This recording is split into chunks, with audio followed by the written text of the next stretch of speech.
Today's top stories. Senatorial candidates supported by President Duterte dominate the senatorial elections. The military shrugs off CPP founder Jose Maria Sison's latest calls for peace talks. COMELEC says voters' education led to the reporting of more vote-buying incidents. And the PPCRV declares 2019 as Year of the Youth as more young voters volunteer in the midterm elections.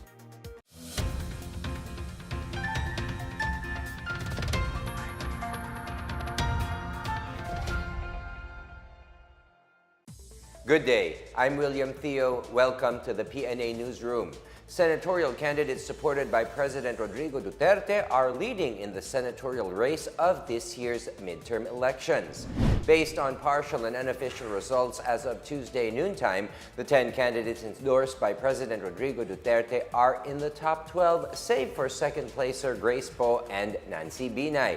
These are his former officials Ronald Bato de la Rosa, Christopher Bongo, and Francis Tolentino. Other candidates who made it to the top 12 are re-electionists Cynthia Villar, Sunny Angara, Coco Pimentel, former senators Tia Cayetano, Lito Lapid, Bong Revilla, and Ilocos Norte Representative Amy Marcos. Villar is part of the Hugpong ng Pagbabago Alliance formed by First Daughter and Davao City Mayor Sara Duterte Carpio. Dong Magudadatu, one of the president's bets from PDP Laban, made it to the top 19, while folk singer Freddie Aguilar remained at the bottom. Opposition candidates under the Ocho Derecho banner were meanwhile shut out of the critical top spots, with only Liberal Party stalwarts Bam Aquino and Mar Rojas at the 14th and 16th spots respectively. President Rodrigo Duterte sees the success of pro-administration senatorial candidates in the elections as an indication of the people's support to his leadership.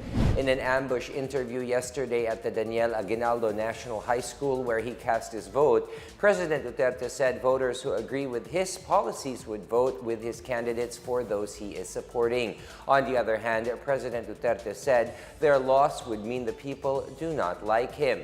Duterte also took a swipe at allegedly foreign-funded online news site Rappler, saying he is willing to step down if the media calls for it, but he would also do so only before accredited, legitimate, and tax-paying media.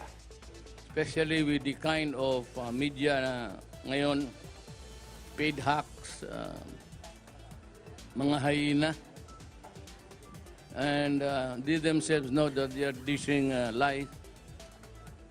They proclaim to the world with protestations that they are the victims of. They are just of their own making. Then the idiots of the Western world start to give you and even people who are in jail facing criminal charges, trial, may mga awards na. This is a crazy world. And let it remain there. Some candidates who lost their bid in the midterm elections concedes and offer their sportsmanship and gratitude for the experience. Here is our report. Several candidates conceded today from the senatorial race a day after the midterm elections. Hugpong ng Pagbabago candidate Jiggy Manicad and cardiologist Willie Ong, in separate statements, accepted their loss in this year's Senate race. Ocho Derecho bets Samira Gutok and Erin Tanyada announced that they are conceding after holding a press conference at the Liberal Party headquarters. Lawyer Larry Gadon accepted his defeat, but not without voicing his concern that he had been cheated. Also conceding are Labor leader Calioto de Guzman, Florin Hilbay, and Romy Macalintal. In the local scene, mayoral candidate Bingbong Crisologo conceded to Joy Belmonte and expressed his sincere thanks to the people who supported him during his campaign. Maraming salamat po sa inyong suporta at asahan pa rin ninyo at tayo magkakasama rin at nandito pa rin akong tutulong po sa inyo. Former President Joseph Ejercito Estrada also failed in his bid for a last term as Manila City Mayor against his former Vice Mayor Isko Moreno. Along with Erap's downfall are the failed bid of his granddaughter, Janela Ejercito Estrada, in San Juan's mayorship against Francis Zamora, as well as the defeat of E.R. Ejercito as governor in Laguna to re-electionist Ramil Hernandez. While the results of the elections are still unofficial, presidential spokesperson Sal Panelo said the so-called Duterte magic led to a resounding victory of the administration's favored candidates. In a statement today, he said the overwhelming majority of the electorate have responded to the call of the president to support those whom he said would support his goal to uplift the masses and give them comfortable lives they richly deserve. He adds, the voters rejected the negative propaganda unleashed by the opposition, such as the issues of extrajudicial killings, drug war, and the issue on South China Sea. Nevertheless, he thanked the Ocho Derecho candidates for giving their best shot, though in the end, it is the will of the people that prevails. For the PNA Newsroom, I'm Rom Dulfo. Despite having majority of the Senate said to be occupied by allies of President Duterte, Malacanang assures a check and balance will still be in place in government. Presidential spokesperson Salvador Panelo said the Senate remains independent in spite of its composition and that no president has meddled with this branch. He added that as an independent body, the Senate is free to pursue its own side on matters regarding legislative agenda. He is confident that the Senate will support the president if his policies will benefit the country. The PNP said that reportees of vote-buying incidents increased, brought about by effective voter education. And a senatorial bet claims of losing votes in 6 areas. More on these and other news around the metro from Janice Cave. The Philippine National Police says voters' education and modern technology contributed to the rise in vote-buying incidents in the midterm elections.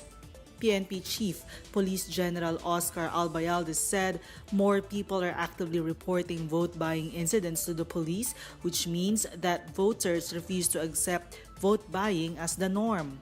He also noted that advancements in technology have led candidates to buy votes since results can no longer be manipulated. As of 6 p.m. yesterday, the PNP reported 332 incidents of vote-buying. Meanwhile, a gun was accidentally fired at the National Board of Canvassers headquarters in the PICC in Pasay City an hour after the voting period ended. COMELEC spokesperson James Jimenez on Monday confirmed that the firing happened during a change of shift. He said safety protocols in the PICC would be reviewed. No injuries or damage was reported. In other news, senatorial candidate Glenn Chong complained before the COMELEC that he lost his votes in 6 areas during the midterm polls. Chong said individuals who voted for him received their voters' receipts without his name on the paper. This allegedly took place in the cities and provinces of Cagayan, Biliran, Manila, Iloilo, Batangas, and Cagayan de Oro. Chong had a closed-door meeting with COMELEC officials who asked him to file an official complaint. For the PNA Newsroom, I'm Janice Cave. Still to come, the military shrugs off CPP founder Jose Maria Sison's latest calls for peace talks. COMELEC and other agencies report successful elections in several provinces. More on these when the PNA Newsroom continues.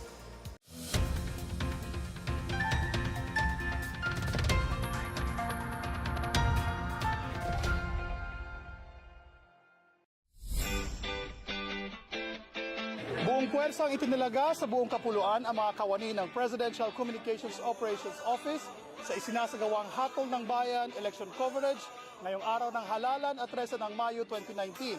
Parte ito ng serbisyo ng PCOO Integrated News Team kasama ang People's Television Network, Philippine Broadcasting Service, Philippine News Agency, Philippine Information Agency at IBC 13.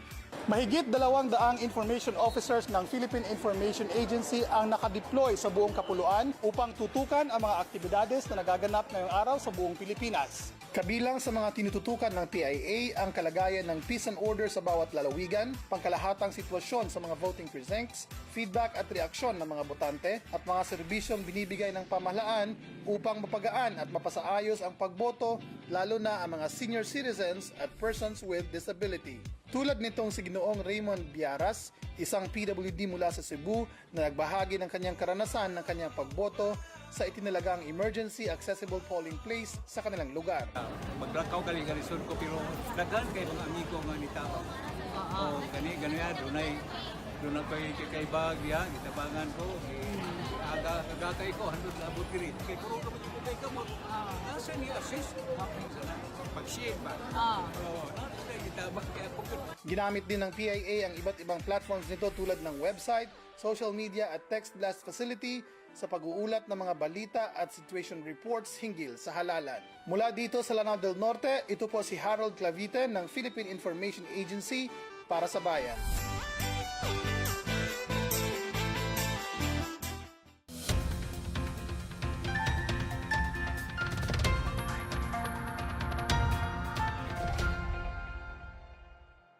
Major General Antonio Parlade Jr. of the National Task Force to End Local Communist Armed Conflict said there is no reason to conduct peace negotiations with communist rebels even when a compromise is reached.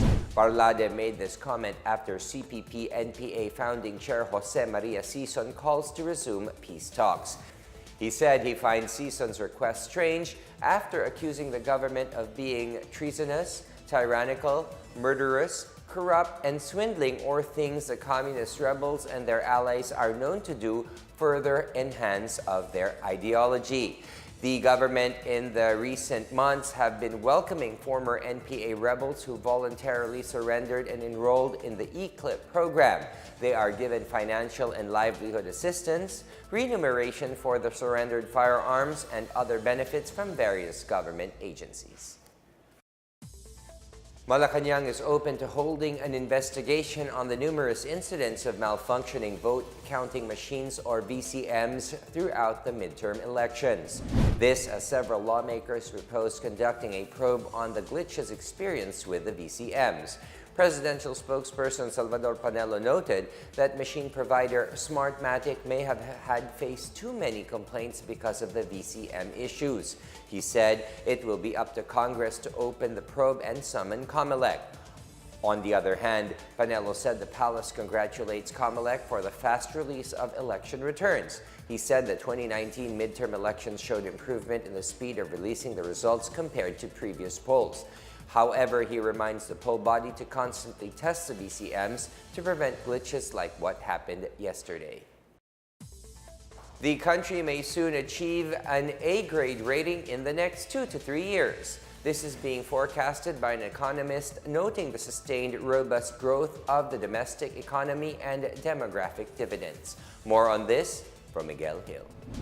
An economist from RCBC said the Philippines may soon achieve an A-grade rating based on the sustained strong growth of the domestic economy in recent years.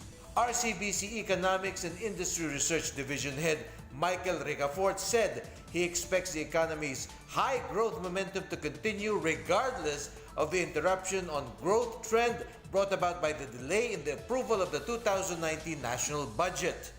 He points out that majority of the population, or at least 53 million, are already part of the working age, and this demographic dividend will surely help provide a strong footing to the domestic economy.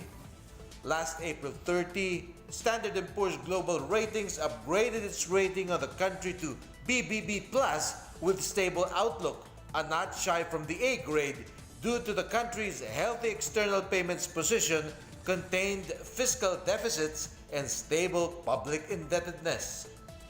For the PNA Newsroom, I am Miguel Hill.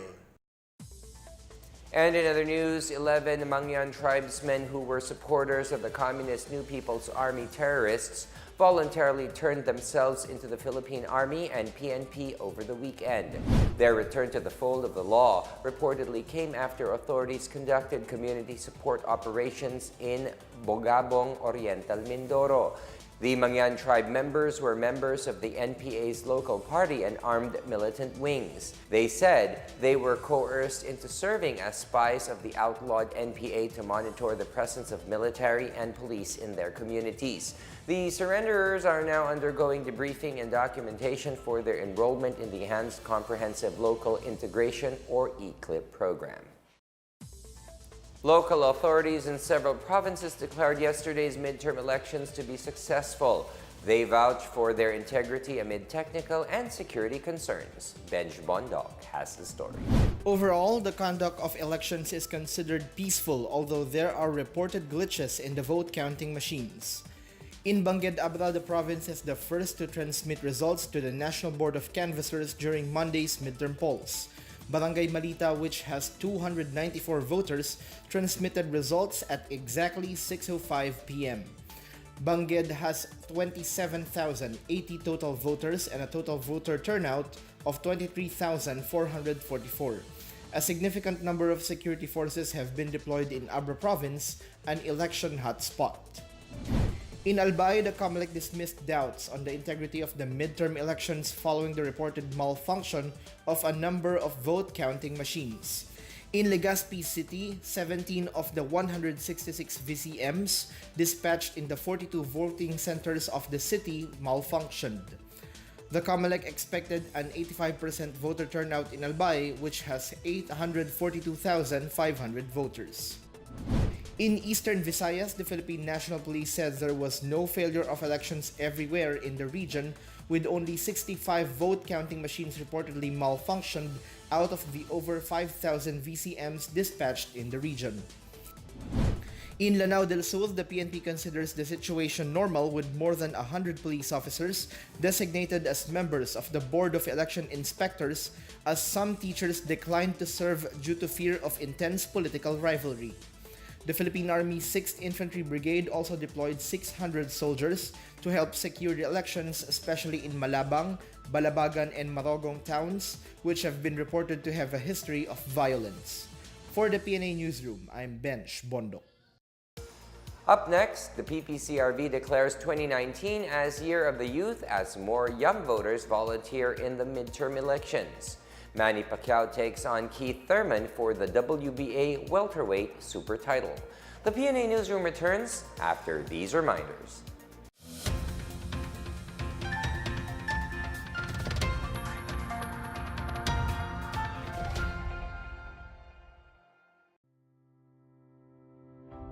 Today's theme, Building Opportunities for Filipino Women in Tourism, speaks of creating equal opportunities and recognizing equal responsibilities as well.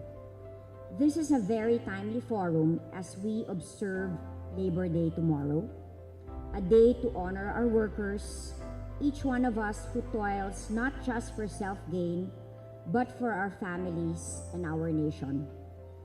The unprecedented growth of the tourism industry is attributed to the holistic effort of all our sectors, not just the government, not the private sector alone, but all of us working together.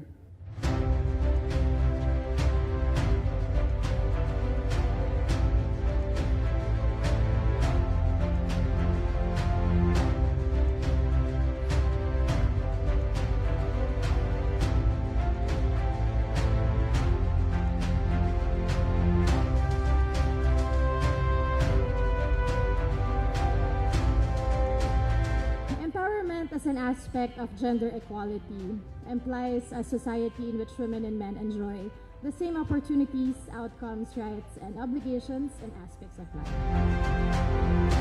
Republic Act 7192, which recognizes the role of women in nation building. It likewise conforms to the Framework Plan for Women that promotes women's economic empowerment, women's rights, and gender-responsive governance. It also helps in integrating a gendered and development perspective in tourism. With your help, we shall empower women for the Philippine tourism industry and make sure that it will be more fun forever.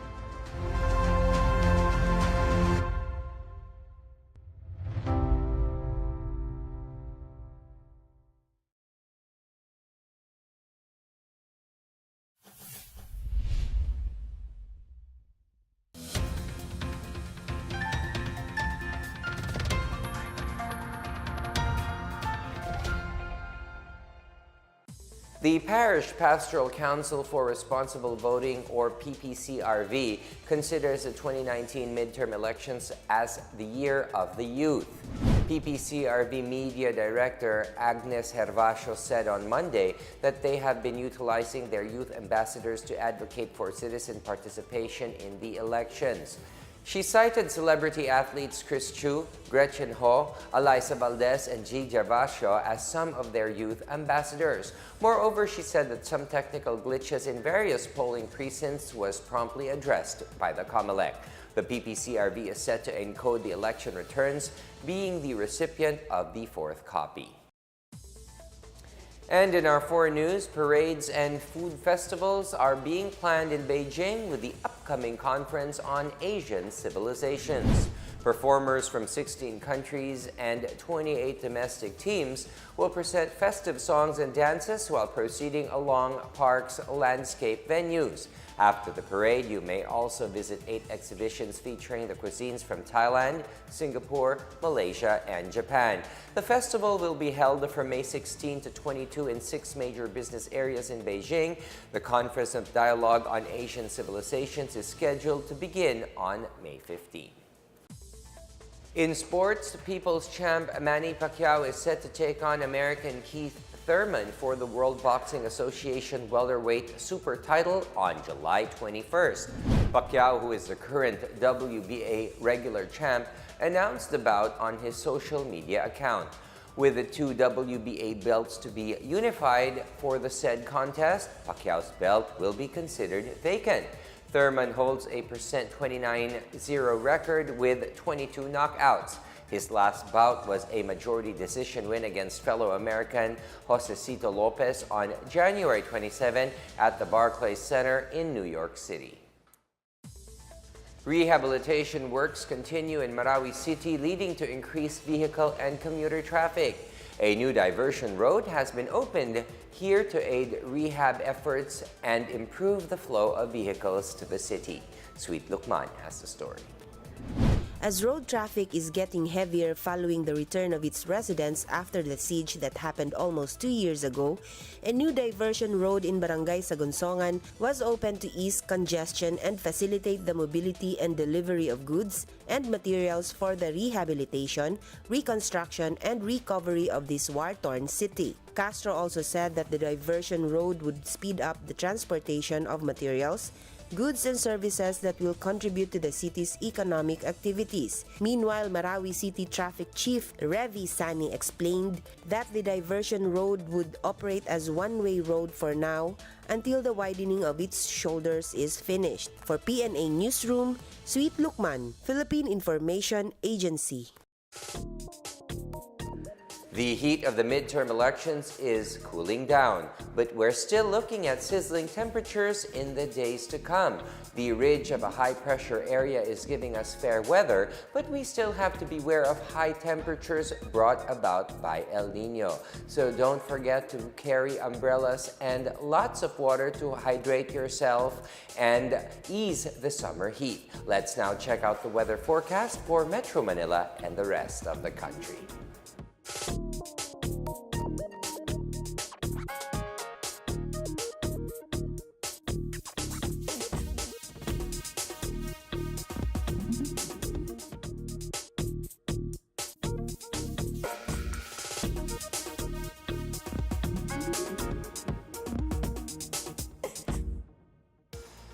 Here's another look at today's biggest stories. Senatorial candidates supported by President Duterte dominate the senatorial elections. The military shrugs off CPP founder Jose Maria Sison's latest calls for peace talks. COMELEC says voters' education led to the reporting of more vote-buying incidents. And the PPCRV declares 2019 as Year of the Youth as more young voters volunteer in the midterm elections. Thank you for watching another edition of the PNA Newsroom. To check out these and other stories, visit the PNA website or follow the Philippine News Agency on Facebook and Twitter. For more stories about the government and how it serves the Filipinos, look for these hashtags in all of our social media platforms and websites. And that's your daily dose of the latest news and information that you need to know from the PNA Newsroom. I am William Theo. Good day.